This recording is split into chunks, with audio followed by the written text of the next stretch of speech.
কুমিল্লা ৬ আসনে নির্বাচনের জন্য বিএনপির মনোনয়ন না পাওয়ায় আমিনুর রশিদ ইয়াসিনের কর্মী সমর্থকরা কুমিল্লা শহরে ও ঢাকা চট্টগ্রাম মহাসড়কে বিক্ষোভ করেছেন।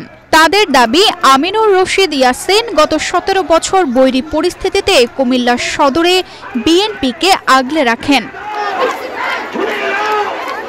মনোনয়ন ঘোষণার পর থেকে বিভিন্ন স্থানে বিক্ষোভ করেছে ইয়াসিনের কর্মী সমর্থকরা। এ সময় সড়কে টায়ার জ্বালিয়ে বিভিন্ন স্লোগান দিতে দেখা যায় ইয়াসিনের সমর্থকদের। পদ্মা সেতু, মেট্রো রেল এবং এলিভেটেড এক্সপ্রেসওয়ে নির্মাণের গর্বিত অংশীদার বসুন্ধরা সিমেন্ট। তারা এই নমিনেশন মানি না, মানব না, ইয়াসিন ভাই সহ বিভিন্ন স্লোগান দিতে থাকেন। বিক্ষোভকারীরা জানায়, হাজী আমিনুর রশিদ ইয়াসিন গত ১৭ বছর ধরে কুমিল্লা সদরে বিএনপিকে আগলে রেখেছিলেন। আন্দোলন সংগ্রামে তার নেতৃত্বে তারাই লড়াই করেছেন। পরীক্ষিত নেতা ইয়াসিনকে মনোনয়ন না দেওয়ায় তার প্রতি অবিচার করা হয়েছে অভিযোগ করে কর্মী সমর্থকরা বলেন, তারা কুমিল্লা সদরের এই নমিনেশন মানেন না। তারা ইয়াসিনকে বিএনপির প্রার্থী হিসাবে চান।